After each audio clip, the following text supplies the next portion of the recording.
Hey everyone, and welcome along to this week's Footy Talks, brought to you, of course, by Benjamin Moore. All stores are now open. Coming up a little later on in the show, an extensive Premier League season preview. We'll be joined by Premier League broadcaster Simon Crabtree, but lots to get into with regards to Major League Soccer and especially TFC's match against Montreal last night. Great to have KJ back this week. We just about kept on the straight and narrow last week. You were fine. I'm sure you were fine. Stevie, back in from the wilderness where he was swimming on his swan on the lake last week. All good?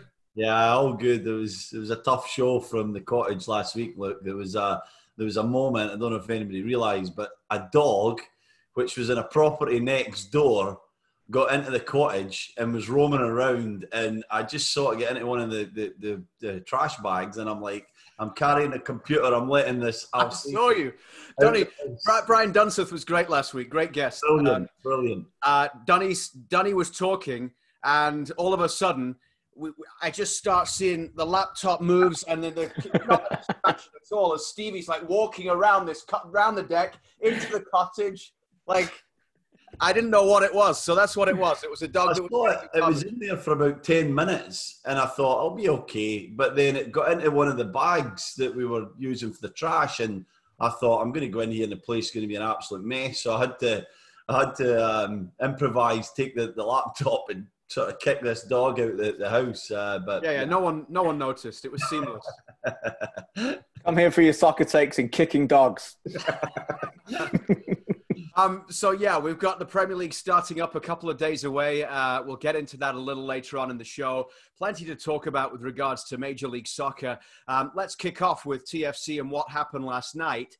Since we last did the show last Thursday, of course, TFC went into Vancouver and lost by 3-2.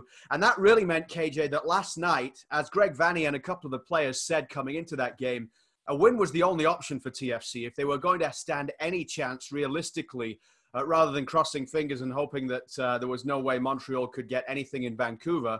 TFC have set their stall out. We mentioned on the broadcast, Stevie, last night, they expect to be a Champions League club, not just doing well in Major League Soccer. So although this was just a mid-September game that counted for Canadian Championship points and also for the regular season in a very strange year, this was a huge night for TFC, wasn't it? And a huge night, the way they managed to get the job done in the end.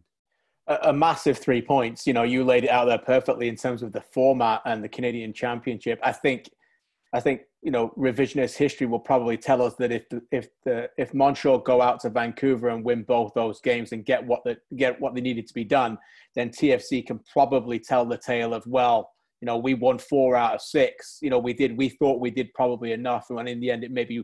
But if they'd only won 3 out of 6, particularly the way they played over the last 2 games, I think that they would have said, we left too much out there. We didn't perform to the level that we needed to perform. Now, we can still say that, knowing the result. They didn't perform to the level that I think that they probably should have over the last 2 games. But I do think that ultimately they got the result that they needed to, and that is a sign of a crucial team. In the end, Rudy Camacho brought a massive, giant, big present on there and wrapped it and handed it in a bow and presented it to them in their lap. But you got to take that, and Altidore was there to take it, Stevie. So I think that they'll feel like right now they're on pole position for that final spot, knowing that Montreal have still got a couple of laps to come.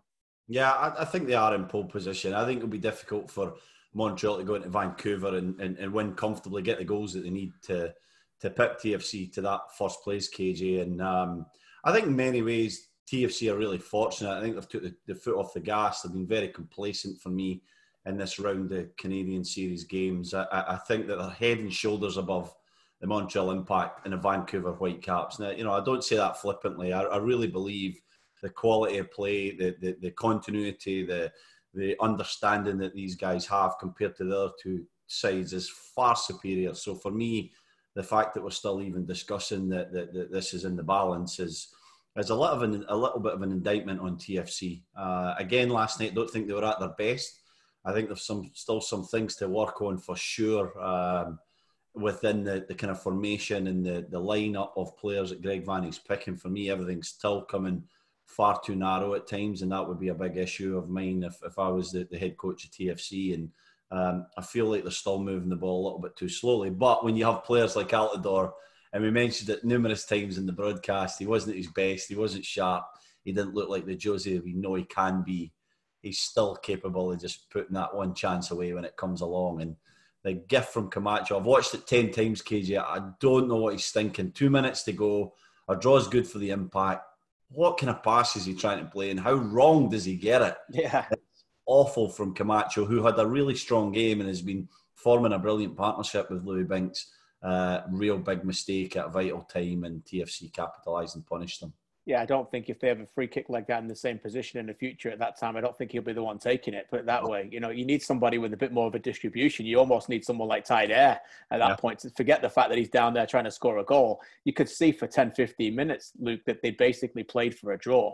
Montreal were happy days. You get a draw here, we're in this. So, yeah, I don't know what he was doing. It's a sideways pass into the midfield. Credit to Nick DeLeon, who looked up right away on his left peg and fired the ball over. And then Altidore got his shush moment with the Montreal fans again. I think I said in the broadcast that, you know, this is going to go in the channel and go long and you know, cut to an ISO. We come back and all of a sudden De Leon's just clipped my lovely little ball over. And because of Camacho's position and where he played it as well, the line was all wrong. Louis Binks stayed a bit high and it was just disastrous from the Impact. And I couldn't believe it, KJ, that decision was made at that time. And it's probably going to cost them a place in the Canadian Championship final and inevitably maybe a place in the CONCACAF Champions League for 2021. Yeah, and right at that moment, if that hadn't happened, Montreal are coming out of there with a point and going into Vancouver in a much different situation in terms of their ability to get through. But now they have to go and win both in Vancouver. And they have to overturn the goal differential as well, which TFC have, I think it's 3 better right now, +4 to +1 in terms of the way it's all set up there. I don't want to say I don't see Montreal winning 2 in a row in Vancouver because it could happen, but with all the travel, with the fact they play Sunday and Wednesday, the Whitecaps coming in off the back of the win against TFC last week, you've got to figure that, you know, on any other circumstance, any other given set of games, Montreal go there, win in a draw or win one, lose one, and that'd be a pretty satisfactory trip out west, KJ, for Thierry Henry's side. Yeah, I feel like I'm a little bit more positive than Stevie. I think if they play the way they played at BMO Field, they can win by multiple goals in both games, and that's enough. You know, you have to remember how good they were. We did the game last week, and to be fair, we get a lot of things wrong, but we were right on it from the start. I said to you guys in the pregame show, this team looks up for this. You know, that you could see right away from the warm-up when they went out there and beat TFC. It was a big night for Thierry Henry, and I don't think he'll want to let them forget that. They weren't at their best last night compared to that, but they weren't awful either. There was a lot of good signs, and they found a system, they found a shape, that they don't rely on a number 9. You guys talked in the broadcast about Boyan. Where does he even fit in that team at the moment? That's probably a good thing because he's found the shape and system. The midfield is working. And I think that, you know, look, the Whitecaps won the game on the weekend and every credit, they deserved it. But, TFC were terrible for defensively from set pieces. So, you know, if the game is from open play, Montreal will look at that and think we can beat these guys by a couple of goals, similar to the way they did and they thought that at home. But it is tough, obviously, to go away and win in any league away from home twice in a row, Stevie. But I do think that Montreal and Thierry Henry are finding a bit of a formula here for consistency that looks like it's going to pave their way towards a playoff berth finally. Yeah, I think they're a better team than the Whitecaps, KJ, and I think they've found a more consistent style in the last few weeks and months, maybe coming out of Orlando. MLS is back. I just don't believe that they've got the goals in them, you know, and right. It's not a crazy amount of goals. So, you know, could Kyoto get hot and Altidore score a couple of goals? Potentially. I just don't know if that happens in 2 games in quick succession. They're still missing that number 9. They're still missing that real killer instinct. And I love Kyoto. I think he's brought a lot of personality to the team. But I just don't believe that he's the future in that position. And I also think that while Piet does a great job and Samuel roll his sleeves up and play in any position, he'll do his absolute best. He does so many great things for the team. He's not a creative player. And he gets into some nice areas and, you know, he gets the ball and he just doesn't have that creative instinct to find the pass or to put it in the back of the net for 20, 25 yards. So I think they'll find the goals hard to come by. I wouldn't be shocked if they win both games. But I just think with the travel, like Luke said, and, you know, the quick succession, it'll be difficult, but not impossible. Let's keep an eye on it. Still, it keeps it open, doesn't it? It keeps these games exciting, and we'll see what happens. I'd like to get your thoughts on the show today. If you're with us on Zoom, use the chat. If you're on Facebook, you can leave a comment there and we'll get the questions as well. We've already got 2 or 3 questions related to Toronto FC. And if there's anything to do with the Premier League as well that we'll get into a little bit later, just drop it on the comments and we'll get to it. One of my highlights from last night, KJ, in your absence, Stevie had to not only do the game, but had to sit at the desk as well and do the pre-game show and the halftime show. Nice. Captain Magnificent can do whatever he wants. Hey, as you know, we had a great setup at TSN the last 2.5, 3 months, where the most glamorous play-by-play booth, socially distanced, fabulous big room, right next to the desk where you guys do the show. Yes. So last night they decided to move it, and now our glamorous. I could have slept in there, to be honest with you, Stevie. The size of the TV screens, the amount of room we had. Now that's been destroyed to be used for the US election coverage. So we're never back in there. And we're in a slightly bigger cupboard than we were before, but it couldn't be much further away from where the studio was. So Stevie came running in the best one was after half time, when he came running in breathless, having hightailed across the parking lot. And I was actually talking on air. We just come back from commercial. As he took his place, sat down and put the headsets on. So what a legend. He made it, see? That was my highlight from last night, Stevie. You did a good job there. I appreciate you filling in for me, mate. Some personal matters where I couldn't be there, but ultimately I appreciate you filling in. You did a good job. I actually thought Kelsey was just playing to the crowd when he said, "Welcome back, Stevie's just made a run across the parking lot." Because I'm like, no. Right there. I think next time we need to either get Stevie on a bike, or remember when Vancouver Whitecaps won the Canadian Championship in 2015 under Carl Robinson, and Pamadou Carr was on the Segway or whatever it was at the end with the trophy. We need one of those for Stevie. Because if this happens again, I'm up for that. Hey, the Segway would be nice. Although knowing Stevie, he'd probably fall off and do some damage and come limping in. Let's get to a couple of questions here that we've got. One is on Facebook. Let's start with this one from Matthew, because we touched on it a little bit about how good TFC can be. What have we seen from them? Have we seen enough for what the quality they have in terms of consistency and the level that they can reach? Matthew says, what can we make of TFC's attitude this season? It seems they're only going half-hearted. What do you reckon, KJ? I can see where he's coming from. I wrote a piece, an essay for TSN at the start of MLS's back tournament that aired, that was called What If? And it was basically around what if they can reach another level? What if they go to another gear? What if we see a better collective defensive display? What if Piatti, Pozuelo can be matched? What if Altidore scores consistently? Can this team become the best they've ever been? And I still think that they have it in them, but we haven't seen it yet. Now, there's a lot of reasons for that. We're in the middle of a global pandemic. We are playing the same teams over and over again. They're miles away from knowing any kind of destination.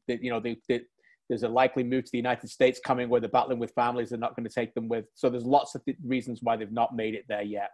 And so as analysts who are analyzing performance, we have to consider all of the factors. And there are many, as I've just mentioned a few, but the facts are that they haven't reached those levels yet. And I think they've been quite disappointing. And Greg Vanney will be aware of that. He's got to go to bat for them publicly. But I think it will keep him up at night a little bit before his eyes finally fall asleep at night, Stevie, every night thinking, how do I get the best out of this team? And is that, motivation? Is that tactics? Is that a little bit of everything? Is that leadership? How do they get everything? Because I still think there's a lot of things that they could reach another level. I really do. Yeah, I believe there's a great deal of improvement in them, KJ. And I think that I would never suggest that they're playing half-hearted. I know everybody goes out on a football field and gives their absolute best, but I just think there's a few things that are off with TFC that need to be fixed. I think there's a sense of complacency there a little bit, where they overcomplicate things at times on and off the ball, and I think that they cause their own problems in many ways, and I think that will be a concern for Greg Vanney, because that's the sort of habit that you don't want in any team, and it's hard to pinpoint how that habit comes. I think it's unfair to blame the head coach. I think it's even unfair to blame individual players. I think it's sometimes just an accumulation of of the group, of different mindsets, different ideas, different things, and then it becomes a complacency and an inconsistency that we've seen from TFC since the beginning of the season, since March, or late February, March, when they played in San Jose, where they were scintillating at times, absolutely magnificent, and then come away with a point. And we saw the same in MLS's back. Again, magnificent first half against DC United, draw 2-2 against, 10 men. And so there's these themes just keep coming up. Magnificent against the Whitecaps in the first game in this phase one. 800 plus passes, 3-0, could have been 7-0. And then the next game, not so great. And then obviously the 2 defeats in there as well. So I think that inconsistency is a big issue for them. And I'm sure Greg Vanney is awake at nights thinking, how do I get these guys to their maximum? If he gets that group to their maximum, they can win MLS Cup. But at the moment, they're nowhere near that for a number of different reasons. Julian asks, can you guys speak to the issues of set-piece defending? Lately, it has been shaky in the past couple of matches, certainly in Vancouver. Certainly it was again last night with the goal that they conceded that they took a look at on the VAR. Greg Vanney did say that he felt after the weekend in Vancouver, some of it was down to the fact that obviously they didn't have Chris Mavinga there, so there was a change at the back, but also he felt that they missed Michael Bradley's presence in terms of the leadership, in terms of the voice as to where the line is, as to, making sure everyone isn't missing assignments, that sort of thing, Stevie. Is that maybe a reason why the last couple of games they've looked off it in terms of defending set pieces? Yeah, it could be. I think leadership really comes into it when you're talking about defending set pieces. It's about that one guy or a few guys really to say, right, who you got, are you here, are you in your right spot? These things are worked on in the training ground, and that could be another issue. Has it been worked on enough? I've been at some clubs where we did set plays the day before a game for 45 minutes every single, Monday or Friday before the match. And did we concede a lot of goals for set plays? No. And was it boring? Absolutely. Guys would be moaning. But who was that with, Stevie? That was with Birmingham, with Chris Hughton, actually. So of all the managers you worked with, Chris Hughton was the one that drilled it the most in terms of set pieces. Chris was the best. There was no messing around. It was after every single day before the game training session, and it was serious. And if anyone was joking around, he was right on top of it. And lads hated it. I mean, I didn't hate it so much. Curtis Davies and I were at the back predominantly in that season in the central area, and obviously we were 2 quite dominant centre halves, but we would keep everyone in check. And when a free kick came in a wide area or it was a corner kick, I felt so secure that we weren't going to concede a goal. So it might be some of the work that's not been done in the training field that needs to go back to being done. But ultimately, it's about responsibility and accountability, KJ. It's about a guy saying, I'm in this zone, or I'm picking up this guy, and over my dead body is anything going to happen in my area? Is my guy going to score? And I think in many ways, it's a team effort, but you have to get very selfish about the fact you're picking up someone, or you're in the front post zone, or you're on a post, and you're going to make sure that nothing happens in your area and nobody can point the finger at you at halftime or at the end of the game. And I don't think that's happening with TFC. People are switching off. People are worrying about other guys' roles. People are thinking about, when this gets cleared, where am I going to run to next, instead of just dealing with the situation at hand. It's not happening right now, and they need to address it really quickly. Yeah, I mean, for the most part, they've been pretty good up until now over the last few weeks in terms of defending. I asked Greg Vanney about that, and he actually he brought the set pieces up himself before this run. But as you said, it's about switching off. It could be you just throw it into that same pot as the complacency a little bit, because it's the same thing. But what I will add to it, obviously it's an enormous part of the game. I will add that we see this huddle here if you're watching the show, of the TFC all united together. And everything I'm saying, I'm not having a go at them because it's true, but everything we hear from the club is how close-knit they are, and how they're bonded by friendships and the world that we're in, and there's love for each other and compassion and camaraderie. And I believe it, I see it.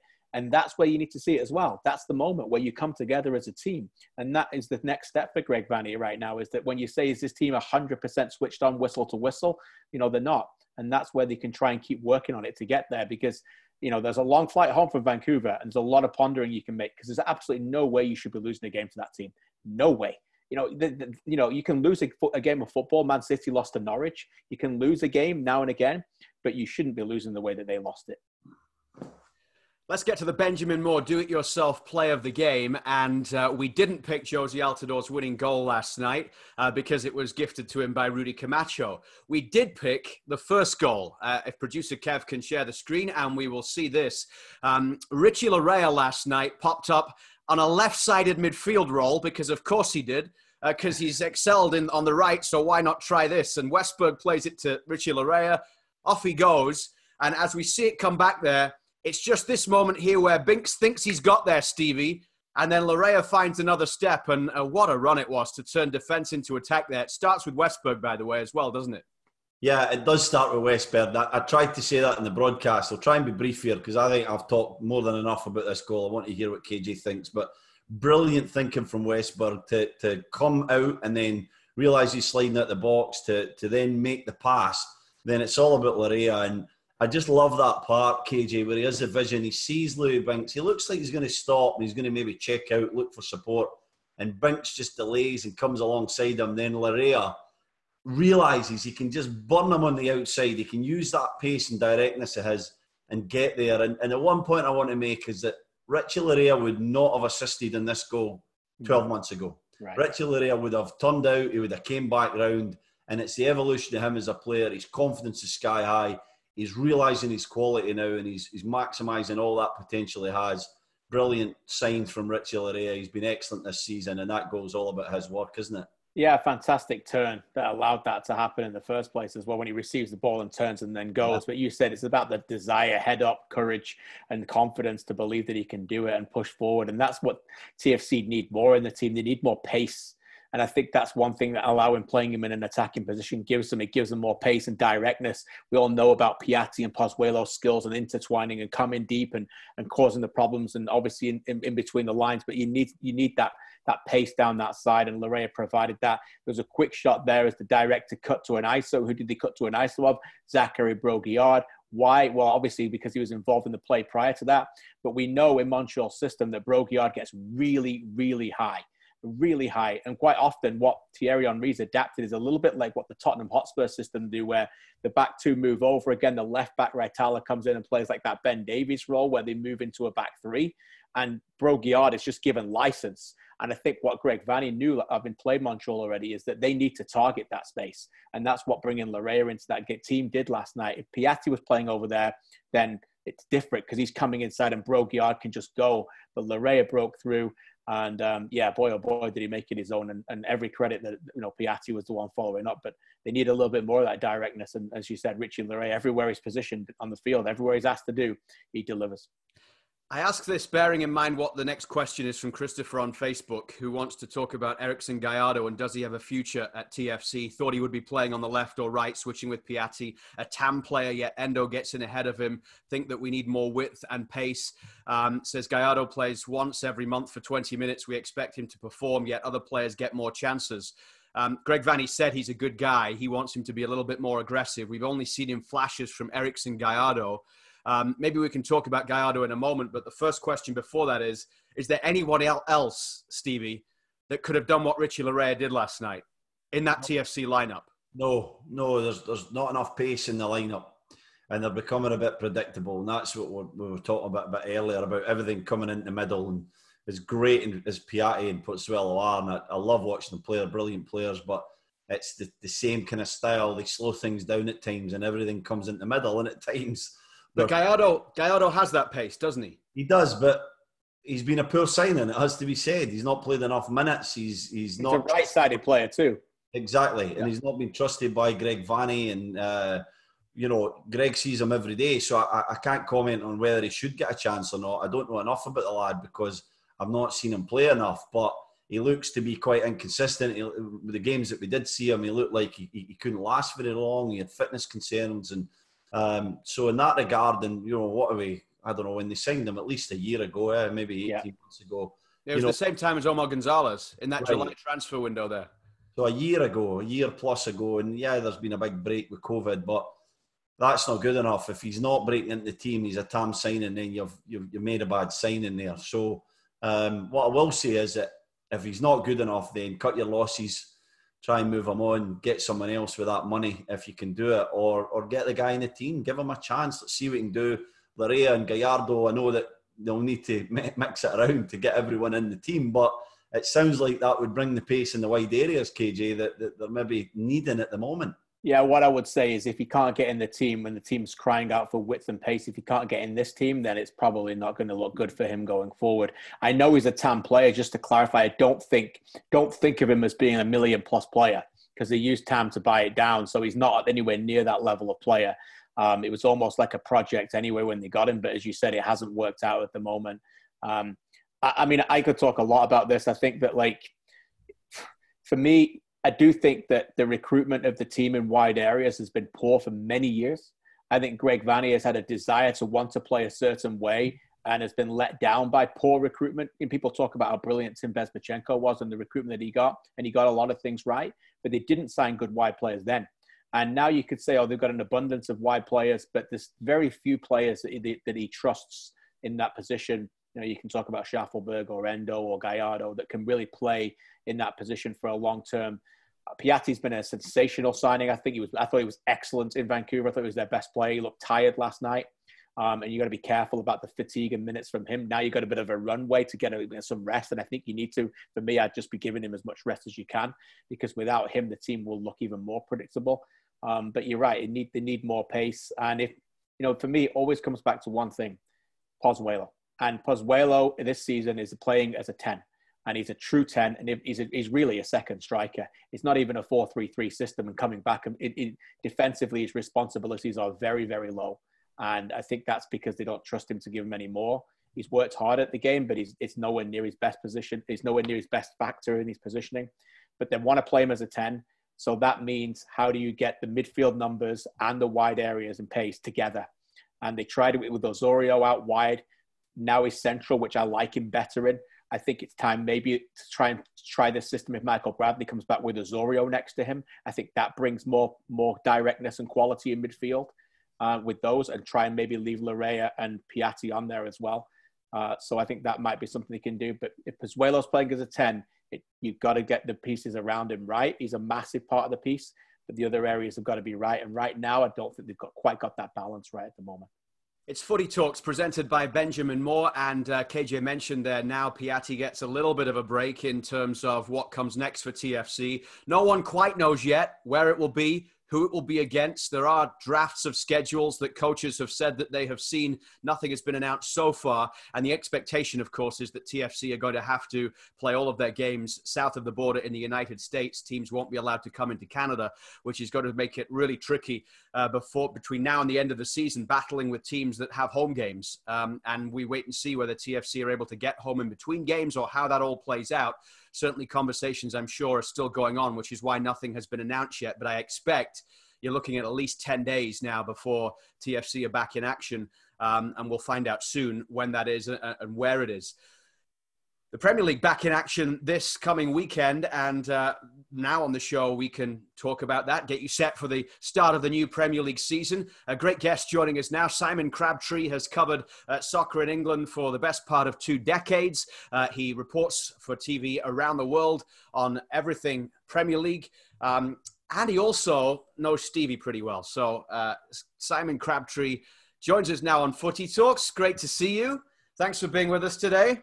It's all right. Hi, gents. Thanks for asking me. Last time we actually saw you on TV in Canada on our TSN show was just before we stopped doing the Premier League shows on the weekends. And Stevie actually decided he was going to come and join you at Anfield for the day, if you remember. Was it 2 years ago? Yeah, Stevie? last game of the season. Season before, wasn't it, Crabbers?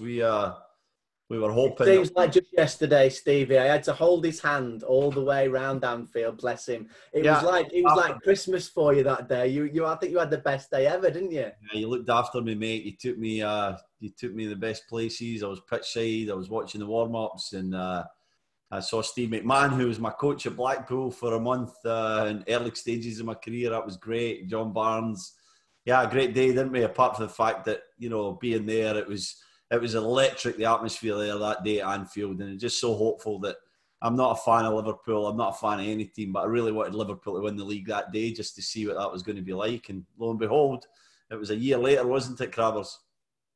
Yeah, it was. And then there were very few people, sadly, in the stadium to watch it when it eventually happened. That's the one thing that I think is the irony, isn't it, for all Liverpool fans everywhere. I'm like you, Steve. It's not my club as such, but I do love going to Anfield. I love the night matches there, especially as well. And just the one thing that they missed on the season that they blew everybody away was the fans. And hopefully, touch wood, that they'll be back sooner rather than later. They're hoping for October, but the landscape's changing here a little bit at the moment as well. The government are making changes to advice in terms of what people can do and can't do. So fingers crossed, or thumbs in, as they say in some places as well, that fans can come back, because as much as we love football, it's so much better, isn't it, when we've got fans in there as well. Michael says on the chat that the France 98 mascot is a wonderful sight. You got the France 98 mascot there. And who's in the Sunderland jersey? I take it it's not Caldwell. No, I've dug out an old football down there from the garage, actually, that was it promotion season? I think it must have been, that Stevie signed on there as well. It's very old. That took its value down quite a fair bit, that signature, I'm sure. But Footix, I didn't steal that from a shoe shop in France in 1998. I borrowed it. Borrowed it, yeah. Borrowed it. You'll take it back. I'll take it back when they want it back, yeah. Fantastic. I remember seeing you around the stadiums when I used to work back at Leeds and in Sheffield, and you were working for Metro and radio in the early days there up in the Northeast. Obviously, you commentated on Stevie. I had the chance to commentate on him a few times, not just in Toronto, but I commentated the day he got Leeds relegated. They went down at Bolton, and it's taken 16 years for Leeds to recover from that short Caldwell loan stint. But the first real question, Crabbers, is, were you always kind to Stevie in the broadcasts, or do you remember anything that stands out where you had to throw him under the bus a bit? Do you know what? That time at Sunderland, I was there for the best part of a decade, and it was probably the best time to have been there in terms of, I can't think of many bad eggs in all that time. It was really good. They looked after me more than I looked after them, to be fair, because I was. No, I'm not going to say gobby, but I was confident, shall we say. Did he always say yes to interviews? Do you know what? There wasn't any that didn't even... Chris Makin was probably one of the worst ones for doing it. And even Chris Makin, we managed to twist their arms. They were all great. And Steve, to be fair, probably enjoyed doing the interviews more than most, which was set up obviously perfectly for when he headed across to Canada and tried to take over your television screens. We're still surviving, but he's doing a great job over here as well. Crabbers, let me ask you, you talk about interviews, you talk about Leeds there as well. I know in all the Premier League previews we're reading over here and we're listening to, it almost always starts with Leeds and Bielsa, and that's fantastic for those of us that have obviously followed Bielsa's career. What's the feeling like over there right now in the mood of the country with Leeds coming back? We know obviously they're a massive club, but is there a feeling of excitement that Bielsa and Leeds are fresh and new to the league? Yeah, I genuinely think they have been missed. I mean, we know what Ellen Road is like when it's packed to the rafters, and I went to a lot of matches that year a couple of years when they did really well in Europe as well, and the atmosphere was incredible. And yes, they have been missed. Bielsa today, I don't know whether you saw, as committed as much as Marcelo Bielsa can, at least anyway, to staying at Leeds United. There was talk that he might move on, he might be a bit unsettled, but he's come out today and he has said that he's staying at Leeds United. And I think everybody that watches Premier League football of a certain age, at least anyway, will remember that Leeds United, when the Premier League first started, they won the last one before it became the Premier League, didn't they? Back then, and then sold Cantona, and it sort of went downhill a little bit. But I think it's great that they're back. Bielsa will raise a few eyebrows. I watch a lot of Championship football as well because of my Preston connections, Christian, as I'm sure you keep your eye on North End as well. Absolutely, mate. You got it.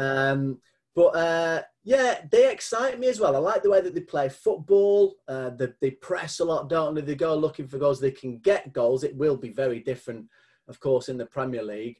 And Bielsa's bucket, I think, will raise a few eyebrows. I don't know how many people know that he's like a Wooly that Stevie will remember. He sits on the bucket mostly during games. So, yeah, I'm looking forward to seeing them. I hope they can do well. It will be tougher for them, but I think they'll be okay. It's great. It's great to see them back, Stevie. I mean, we joke about that day when we were both there at Bolton, but that just felt, and the season after that in the Championship when they were really struggling and selling players. And stuff happened to Leeds in the course of the 4 years that I was there that you could go to a different club and not see in a lifetime, right? And it all crumbled down.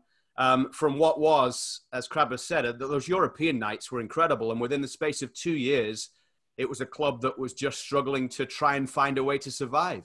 Yeah, it was such a dramatic drop, wasn't it, guys? It was like, we're watching this team play with superstar after superstar in the lineup and the beautiful white kit of Leeds. And then before we knew it, there was the financial troubles, and Risdale's sitting there at a press conference and telling everyone that we're going to have to start selling players. And it's player after player after player, to the point where the team was just decimated of quality and, of course, heart and spirit, I guess. That was the biggest thing for me when I got there.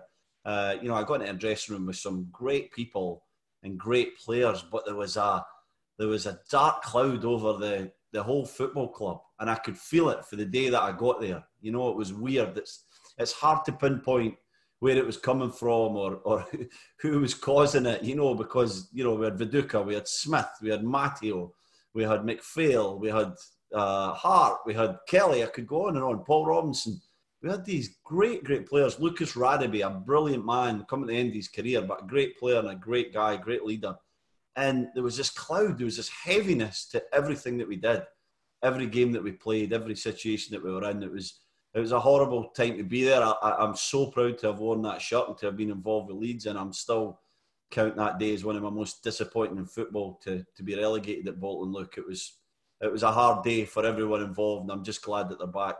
I don't want to make it a Leeds United loving, so we'll move on in just a moment, but I do want to just show, if people haven't seen this, it's not just Leeds that have fallen in love with Marcelo Bielsa. Marcelo Bielsa has fallen in love with Leeds, from whether it's sitting down in the local coffee shop in Wetherby near the training ground at Thorpe Arch, whether it's taking the number 52 bus to Elland Road when he went in for some of his contract negotiations. There's now a mural on the side of the wall of a house that's been built in Leeds just the last couple of weeks of Marcelo Bielsa's face there. I mean, this is stuff that wouldn't happen in many places, but you talk about the uniqueness of Leeds and the culture and the fact that there's one club in that city.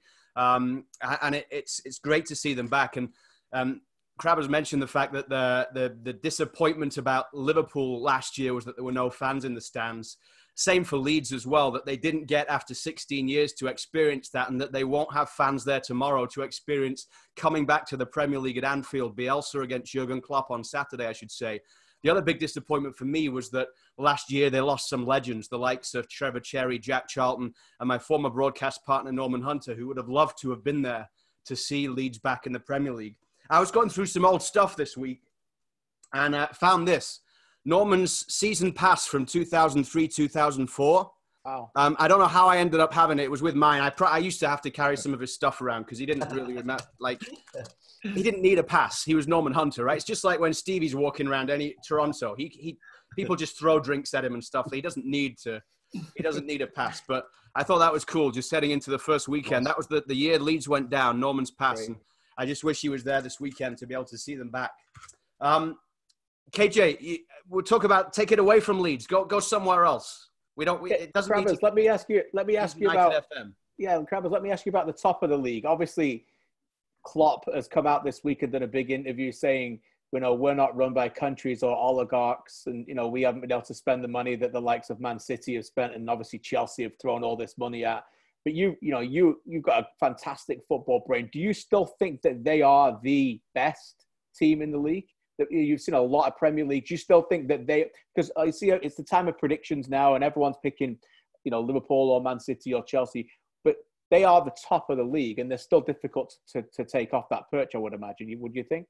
Yeah, and I think quite a few of us were surprised that nobody again. Well, I say nobody again. Obviously, Tsimikas came, didn't he? The fullback from Olympiacos, because Andy Robertson needs a bit more of a rest this season because he was up and down all the time.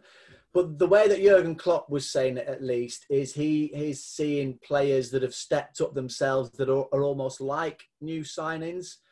So in terms of Naby Keita, I think surprised a lot of people last season. Curtis Jones started to knock on the door, and I think he'll play more matches this season. And it's not his own money, but I think to a certain degree, probably a bit like Arsene Wenger did, maybe to his detriment towards the end, but he's treating it like his money and uncertain to what that money might be worth, but also thinking, well, actually, these guys that I've got that are coming through are worth playing as well. It's not said that there won't be a new face before the season, before the transfer window ends. I think it's October the 5th or something like that, isn't it?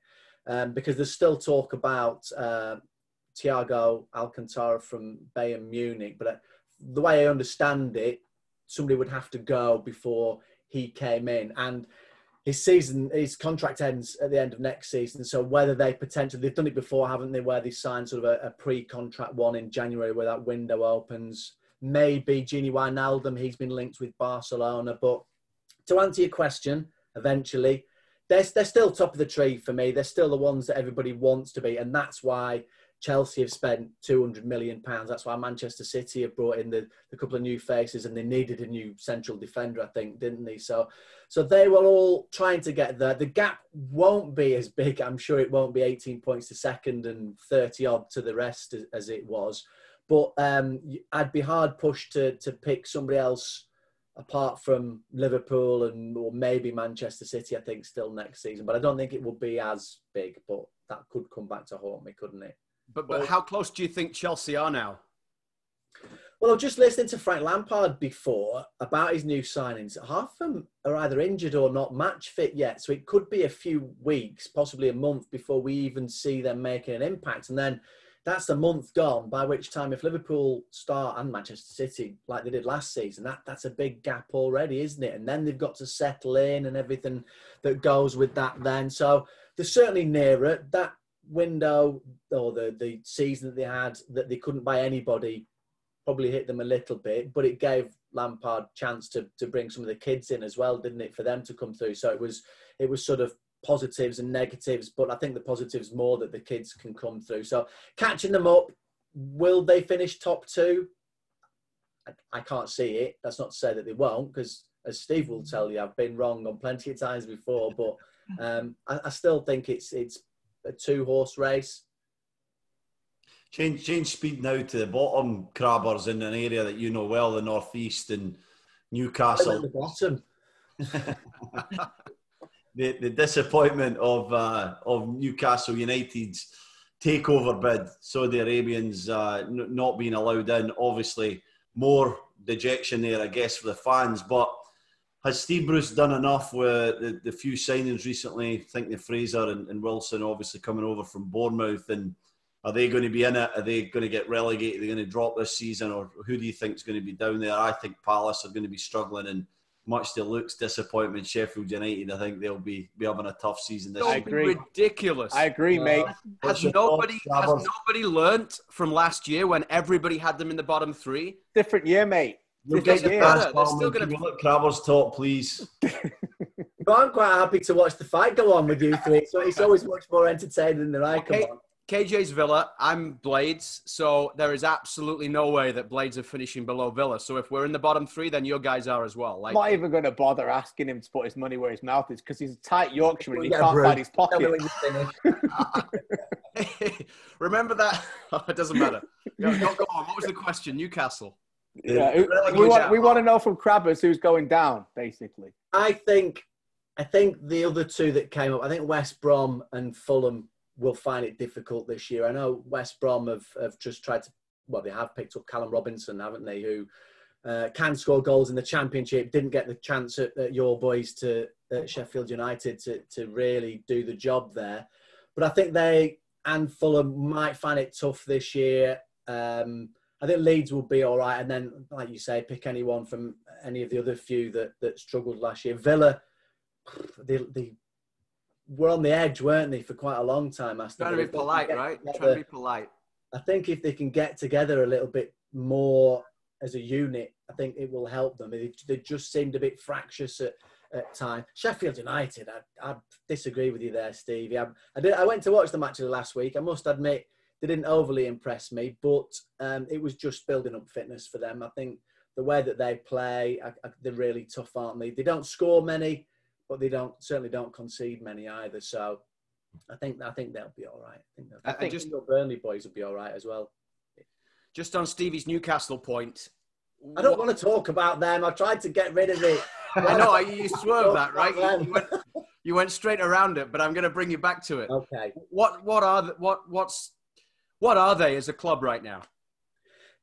They were good signings, weren't they? I think Callum Wilson and Ryan Fraser made everybody sort of sit up a little bit, because I don't think anybody expected them to spend that sort of money. Jeff Hendrick came in as well. I think he was a free transfer, wasn't he, or a Bosman, or he's come from across from Burnley as well. So he'll add a little bit more options for them as well. But that's what Steve Bruce has said for a while now, that he wanted and needed a goal scorer. The ones that he'd had last season took a long time to get into it, didn't they, before they eventually did. They will help him massively. They'll be boosted massively. If ever there was a club that really relied on their fans to give them that extra push, they are one of them as well, aren't they? And they've not got that again, certainly not for the next few months at least anyway. So better than it was. But the big thing for me, I know he's not everybody's cup of tea, but Steve Bruce just makes a difference, because he just makes everybody feel special. He knows how to get the best out of them. And most importantly at that club at the moment, he knows how to bring everybody together. That's what they needed. And he just cracks on, Steve Bruce. And he will be the big difference. I think they need to, because they decried Rafa Benitez when he went, and everybody said what a great job, and probably rightly so. He did do a great job for them. Didn't give Steve Bruce in the same way at Sunderland. Heads were scratched and it didn't work there. For me, it's working where he is right now. And he's the big one for me. It's just making sure that he stays there for a bit longer. I know there's always somebody else around the corner, isn't he? But he is definitely a unifier. Really appreciate you taking the time out to join us here on Footy Talks, and great conversation about the Premier League and what's coming up this season. All the best for the season, Crabbers. Have a good time. Maybe we'll get a chance to check in with you sometime as the season goes on. Yeah, whenever you want. Just give us a shout. Thanks, mate. Simon Crabtree with us on Footy Talks. We are going to have a Footy Talks, let me get the right wording for this. Footy Talks EPL Fantasy League. There will be more information about it. There's going to be a donation, or $20 donation for charity to take part, and the winner receives a $100 Amazon gift card, so you can support charity and have some fun along the way. Check out the Footy Talks website or Twitter account. There will be some information coming on about that in the future.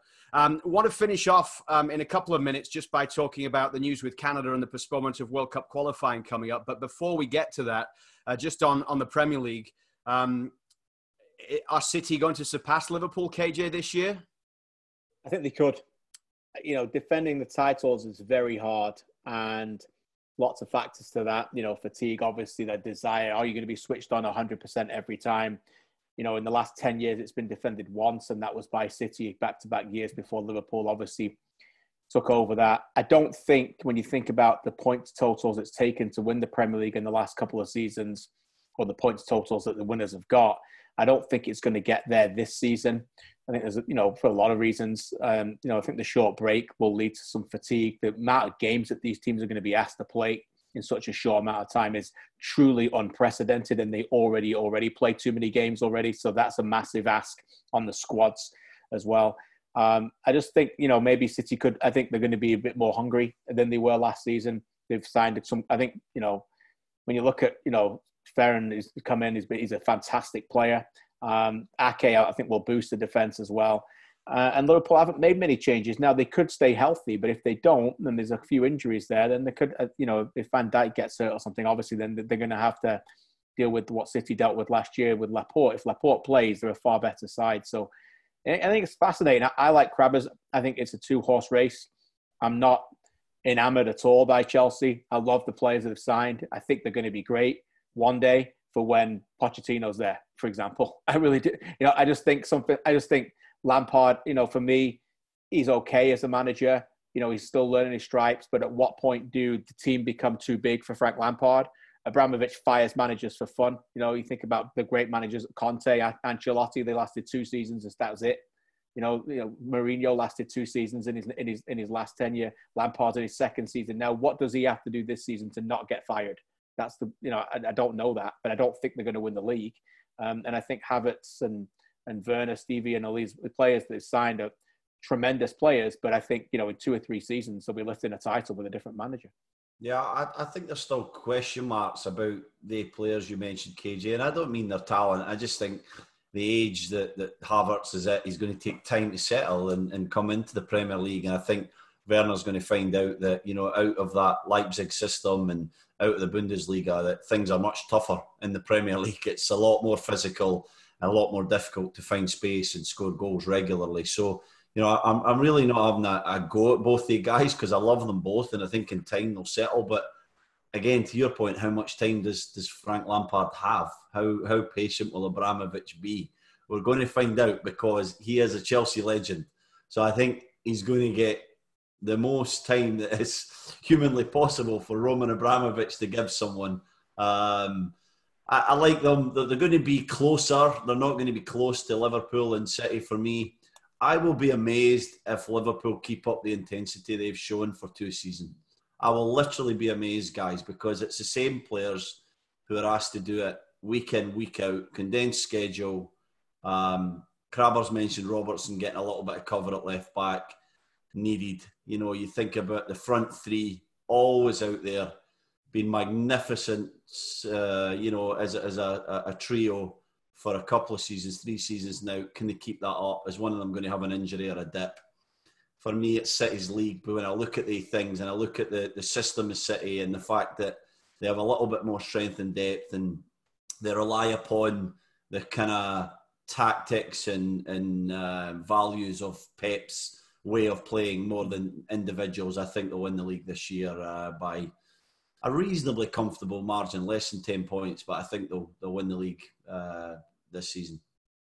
The internationals that took place last week in the Nations League in Europe went ahead without too many issues, but it can't happen here with the way that things are in terms of the United States and also moving forward in the rest of the CONCACAF region.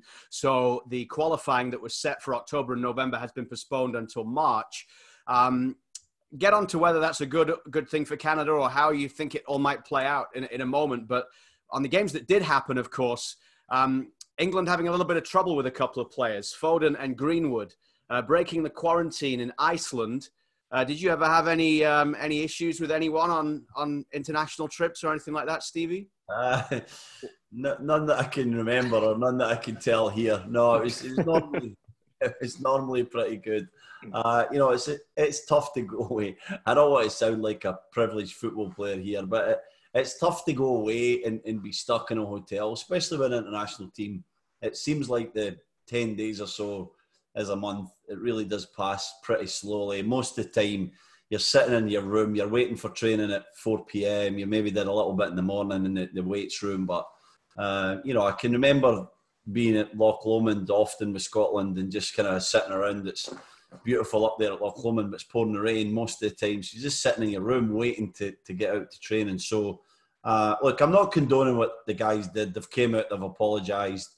They're 2 kids. They're going to play many, many times for England. Hopefully they're going to learn a great deal from the experience and the mistakes they made. But again, let's put it into perspective, guys. Like, they made a mistake. They did something they shouldn't have. They're teenagers, pretty much. Let's just, they were punished. They missed an international game. Who knows how, that'll continue in terms of what other guys did in the game that they missed. But let's put it into perspective and let's move on and give them time to learn from the experience, KJ. Yeah, 100% agree with all of that.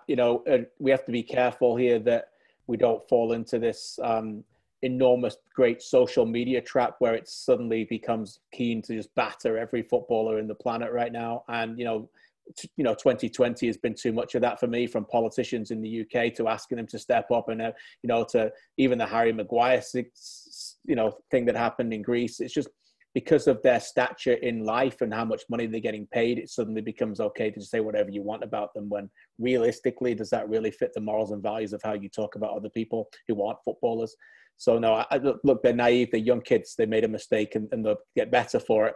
And hopefully England will get better for it with having them on, because anybody who saw that game against Denmark, it was dismal. England were dreadful in that game, and so they need them. They need some kind of creativity.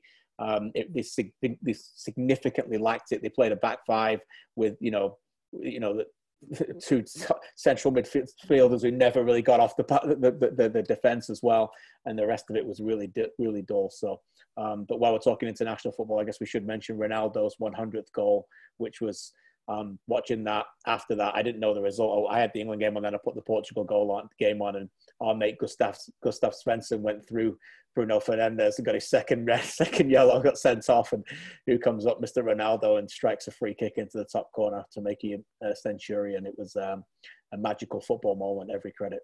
Yeah, great achievement there for Cristiano Ronaldo.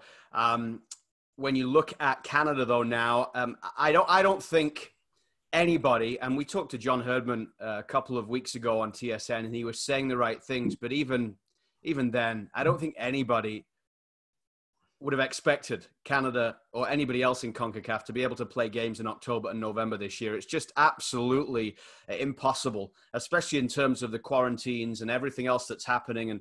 And John Herdman said at that time that this is World Cup qualifying. It's huge for Canada. They can't afford to go into it without half of their players, because they're not allowed to be released, or they can't quarantine when they go back to Europe, or whatever it is.